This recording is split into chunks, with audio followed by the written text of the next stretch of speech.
Hello my dear students, स्वागत है तमारू सरस्वती गणित मथक पर। આપણે જોઈ રહ્યા છે ચેપ્ટર નંબર 5 સમાંતર શ્રેણી અરિથમેટિક પ્રોગ્રેશન। તો સ્વાધ્યાય 5.3 નો પ્રશ્ન નંબર 2 જોઈએ। નીચેના સરવાળા શોધો। સમાંતર શ્રેણી આપેલ છે, આપણને સમાંતર શ્રેણી આપી દીધેલી છે, એના પરથી આપણે આ સરવાળા શોધવાના છે। તો પહેલું છે 7 વત્તા 10.1/2 વત્તા 14 વત્તા તે ક્યાં સુધી 84 સુધી।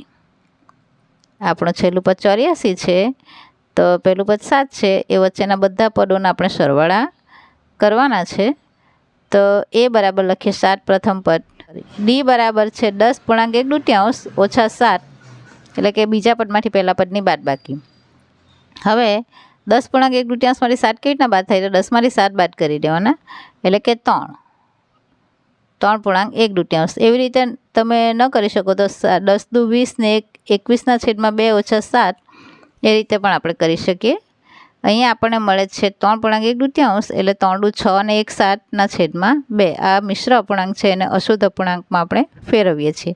અહીંયા મિશ્રને અશુદ્ધમાં ફેરવીને પછી પણ બાદબાકી કરી શકાય। તો આપણો ડી છે 7/2। એન આપણી પાસે કેટલા પદો છે તે નથી ખબર, આપણને સરવાળો તો કરવાનો છે પણ પદોની સંખ્યા આપણને ખબર નથી। તો એન બરાબર ક્વેશ્ચન માર્ક આપણે શોધવાનું છે। એ એન એટલે કે એનમું પદ એટલે કે છેલ્લું પદ, એલ લાસ્ટ ટર્મ, એ છે આપણી 84, અને એસ એન આપણે શોધવાનો છે, એટલે કે જેટલા પણ પદો છે એ દરેકનો સરવાળો આપણે ફાઇન્ડ કરવાનો છે। આપણે એન શોધવા માટે એનનું સૂત્ર યુઝ કરીએ। એન બરાબર a plus n minus 1 into d. N છે આપણું 84 છેલ્લું પદ બરાબર એ છે 7 પ્રથમ પદ વત્તા એન શોધવાનો છે, એટલે એનો છે 1, ડીની કિંમત છે આપણી 7/2। હવે આ 7ને 84ની બાજુમાં લઈ આવતા માઇનસ થાય, એટલે 84 ઓછા 7 બરાબર એન ઓછા 1 ગુણ્યા 7/2। 84માંથી 7 જાય તો 77 બરાબર એન ઓછા 1 ગુણ્યા 7/2। આ 7/2 77ની બાજુમાં આવતા પલટાઈને આવે, ગુણ્યામાં છે તે ભાગ્યામાં, એટલે 7/2 ગુણ્યામાં 2/7। 77 ગુણ્યા 2/7 બરાબર એન ઓછા 1। હવે અહીંયા 11 સતામ 77, એટલે અહીંયા 11 દુ 22, તો 22 બરાબર એન ઓછા 1। એ 1 22ની બાજુમાં જતાં ધન 1 થઈ જાય, એટલે એન બરાબર 22 વત્તા 1, માટે એન બરાબર 23। આપણે પદોની સંખ્યા હવે ખબર પડી ગઈ કે કુલ 23 પદો છે। તો હવે આપણે સરવાળા શોધી શકીએ। એસ એન બરાબર આપણે સૂત્ર વાપરીએ, આપણી પાસે છેલ્લું પદ છે 84, એટલા માટે આપણે એસ એન બરાબર n/2 એ પ્લસ એલ વાળી ફોર્મ્યુલા યુઝ કરીએ। આપણે ડી પણ આપણી પાસે છે, એટલે આપણે એસ એન બરાબર n/2 2a plus n minus 1 into d એ ફોર્મ્યુલા પણ યુઝ કરી શકીએ, પરંતુ આ એકદમ સરળ છે, અને જ્યાં સુધી છેલ્લું પદ આપેલું હોય ત્યાં સુધી આનો જ ઉપયોગ કરવાનો। તો કુલ 23 પદો છે, એટલે એસ 23 બરાબર 23/2, એની કિંમત 23 મૂકવાની। પ્રથમ પદ 7 વત્તા છેલ્લું પદ છે 84 બરાબર 23/2, 84 ને 7 91, 7 ને 4 11, 1 વડી 1 8 ને 1 9। હવે 2 વડે 91 અને 23 કોઈનો ભાગ ઉડી શકે નહીં, તો આપણે 23 ગુણ્યા 91 કરી લેવાના। ગુણાકાર તમને આવડે જ છે, છતાં મેં અહીંયા જગ્યા છે એટલે કરી બતાવેલું છે। 23 ગુણ્યા 91, તો પહેલાં આપણે 9 સાથે ગુણાકાર કરીએ, છેલ્લે 2 આંકડા સાથે 2 આંકડાવાળી સંખ્યા સાથે ગુણાકાર હોય તો એક શૂન્ય મૂકી દેવાનું। 9 તાલી 2707 વડી 2, 9 દુ 18 ને 2 20। હવે એક સાથે 3 એકુ 3, અહીંયા શૂન્ય મૂકવાનું નથી પણ શૂન્યની નીચેથી મૂકવાનું સ્ટાર્ટ કરવાનું। 3 એકુ 3, 2 એકુ 2। હવે સરવાળો કરવાનો, તો 3 7 ને 2 9, 0 અને 2/2, એટલે 2093। 2093/2 છે જ। હવે આપણે 2093/2 કરીએ। તમે આટલું પણ રાખી શકો, પરંતુ આપણી શ્રેણી કેવી છે, મિશ્ર અપૂર્ણાંકવાળી છે, તો આપણે આને અશુદ્ધ અપૂર્ણાંકને મિશ્ર અપૂર્ણાંકમાં ફેરવીએ। કઈ રીતે, તો 2093/2 કરવાના। 2 એકુ 2 0, ઉપરથી ઉતારે 0 એટલે ઉપર મૂકવાનું, 0 ભાગની ચાલે તેનું 0, ઉપરથી ઉતારીએ છીએ આપણે 9, તો 2 ચોક 8, 1 વધે ઉપરથી ઉતાર્યા 3 એટલે 13, તો 2 છંગ 12, 2 સતામ 14 ઉડી જાય એટલે 2 છંગ 12, 13માંથી 12 જાય તો 1, એટલે શેષ વધી 1। તો જે આપણો ઉપર ભાગફળ મળે છે એને પૂર્ણાંક સંખ્યા તરીકે 1046 લખવાનું। અને શેષ જે છે 1 તે ઉપર અને છેદમાં જે છે તે 2, જેના વડે આપણે ભાગાકાર કરતા છે. એટલે જવાબ આવે છે આપણો 1046.1/2. આમ માંગેલ સરવાળો, આપણી જે શ્રેણી છે એનો સરવાળો છે 1046.1/2. પ્રશ્ન 2નો બીજો પ્રશ્ન છે 34 + 32 + 30 + 10. તો આ જે શ્રેણી છે એનો સરવાળો આપણે કરવાનો છે. અહીંયા પણ આપણી પાસે કેટલા પદો છે તે આપણને ખબર નથી, તો આપણે પદોની સંખ્યા આપણે શોધી કાઢીએ. પહેલાં એ છે આપણો 34 પ્રથમ પદ, ડી છે 32 - 34 એટલે આપણને મળે છે -2, મોટી સંખ્યા ઋણ છે એટલે -2. એલ એટલે છેલ્લું પદ an બરાબર છે 10. એન આપણી પાસે નથી એટલે ક્વેશ્ચન માર્ક, અને SN આપણે શોધવાનો છે એટલે પણ ક્વેશ્ચન માર્ક. હવે એન શોધવા માટે હંમેશા ANનું ફોર્મ્યુલા યુઝ કરવાની પહેલાં, અને પછી સરવાળા કરવાનો. તો AN બરાબર A + n - 1 × D. AN છે 10 છેલ્લું પદ બરાબર એ પહેલું પદ છે 34 વત્તા n શોધવાનો છે એટલે બેઠું રાખવાનું, n - 1 × Dની કિંમત આપણે શોધી છે -2. હવે આ 34ને બાદબાકીમાં લઈ આવવાનું એટલે 10 - 34 બરાબર n - 1 × -2 અહીંયા રહી જાય. 10માંથી 34 જાય તો -24, અને આ -2 છે એ ભાગ્યામાં આવી જાય એટલે -24 / -2 બરાબર n - 1 અહીંયા રહી જાય. હવે ઋણ ધન એટલે 12 × 2 = 24 અને આ -1 છે એ 12ની બાજુમાં આવતા ધન 1 એટલે 12 + 1 બરાબર n, માટે n બરાબર 12 ને 1 13. હવે n 13 છે એનો ઉપયોગ કરીને આપણે SN સરવાળા શોધીએ 13 પદોના. તો આપણે બંને રીતે આપણે શોધીએ એટલે જેથી કરીને તમને બંને રીત ખબર પડે, કેમ કે આપણી પાસે ડી પણ છે અને છેલ્લું પદ પણ છે. તો હું પહેલાં આ સૂત્ર યુઝ કરું છું, SN બરાબર n/2 2a + n - 1 × D. પછી આપણે SN બરાબર n/2 a + l વાળું ફોર્મ્યુલા વાપરશું.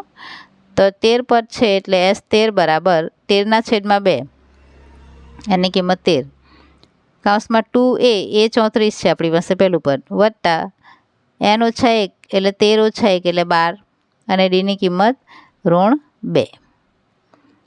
13/2 આપણો ભાગ તો ઉઠશે ને અહીંયા એટલે એને એમ જ રાખીએ, ગુણ્યા આમાંથી આપણે 2 કોમન કાઢી લઈએ, બંનેમાં બેકી સંખ્યા છે એટલે 2 કૌંસમાં અહીંયા રહી જાય છે 34, અહીંયા રહી જાય છે -12. આ માઇનસ તો અહીંયા છે જ, ઓછા વત્તા ઓછા અને 12 રહી જાય, 2 આપણે 12 લીધા છે.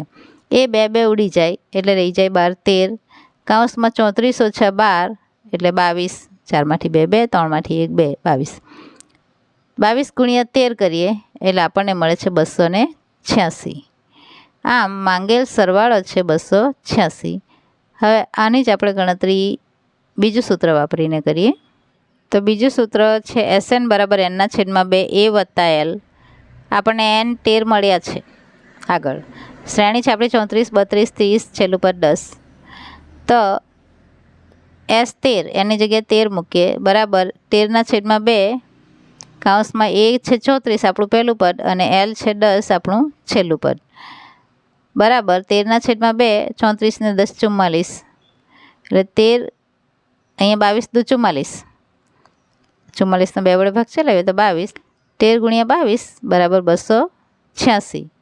આ એકદમ સરળ જોયું, એટલા માટે જ મેં બંને રીત કરી બતાવી કમ્પેરિઝન કરવા માટે, કે તમને જો છેલ્લું પદ આપ્યું હોય ને n આપણને ખબર હોય, અહીંયા આપણે n ફાઇન કરેલો શોધેલો છે, પણ n મળી ગયા પછી આપણે જો છેલ્લું પદ આપ્યું હોય તો આ જ ફોર્મ્યુલા યુઝ કરવાની, એકદમ શોર્ટ. હવે છે સ્વાધ્યાય 5.3નો પ્રશ્ન 2નો ત્રીજો પ્રશ્ન. -5 વત્તા -8 વત્તા -11 વત્તા એન્ડ સો ઓન પ્લસ -230. પહેલું પદ છે એ બરાબર -5, ડી બરાબર -8 ઓછા -5, -8 ઓછા -5 એટલે -8 વત્તા 5, અને 8માંથી 5 3, મોટી સંખ્યા ઋણ એટલે -3. AN બરાબર L બરાબર -230. n આપણે ફાઇન કરવાનો છે અને SN પણ ફાઇન કરવાનો છે. આ દર વખતે સેમ વસ્તુ કરવાની છે. તો આપણે n શોધવા માટે AN બરાબર a + n - 1 × D આ સૂત્ર વાપરીએ. AN છે -230 બરાબર એ છે આપણો -5 પહેલું પદ, વત્તા n - 1 બેઠું રાખીએ અને D છે -3, આ -5 અને -3. આ ઋણ 5 છે 230ની બાજુમાં જતાં ધન 5 એટલે ઋણ 230 વત્તા 5 બરાબર n ઓછા 1 બેઠો છે અને ઋણ 3 પણ અહીંયા બેઠો છે. 230માંથી 5 બાદ કરીએ તો 225 મોટી સંખ્યા ઋણ એટલે ઋણ 225 બરાબર ઋણ 3 ગુણ્યા n ઓછા 1. એ ઋણ 3 ભાગ્યામાં આવી જાય એટલે 225ના છેદમાં 3 બંને ઋણ એટલે ધન બરાબર n ઓછા 1 આ બાજુ. હવે અહીંયા આવે છે 75 જો 3 સતામાં 21 એટલે 7 1 વધે 15 3 પચામ 15 75 બરાબર n ઓછા 1. આ એક 75ની બાજુમાં આવતા ધન 1 થઈ જાય એટલે n બરાબર 75 વત્તા 1 માટે n બરાબર મળે છે 76. હવે n જે 76 છે એને આપણે SNના સૂત્રમાં યુઝ કરીએ. SN બરાબર n ના છેદમાં 2 વત્તા L. S 76 બરાબર 76ના છેદમાં 2 એની કિંમત ઋણ 5 અને L આપણા છે ઋણ 230. હવે 38 દુ 76 એટલે 38 કૌંસમાં બંને ઋણ છે એટલે સરવાળો 230 અને 5 એટલે 235 ઋણનો સરવાળો ઋણમાં 235 ગુણ્યા 38 તો આપણને ગુણાકાર કરતાં જવાબ મળે છે 8930. એક ઋણ એક ધનનો ગુણાકાર ઋણમાં આવે. આમ માંગેલ સરવાળો બરાબર ઋણ 8930. હવે આપણે કેટલીક ફોર્મ્યુલા જોઈએ.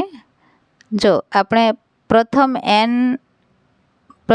n પ્રાકૃતિક સંખ્યાનો સરવાળો જે આપણે આ સ્વાધ્યાય શરૂ કરતાં પહેલાં જોઈ ગયા SN બરાબર nના છેદમાં 2 n વત્તા 1 એટલે કે n વત્તા 1 છેદમાં 2 બંને રીતે લખી શકાય. બંને વસ્તુ એકની એક જ છે.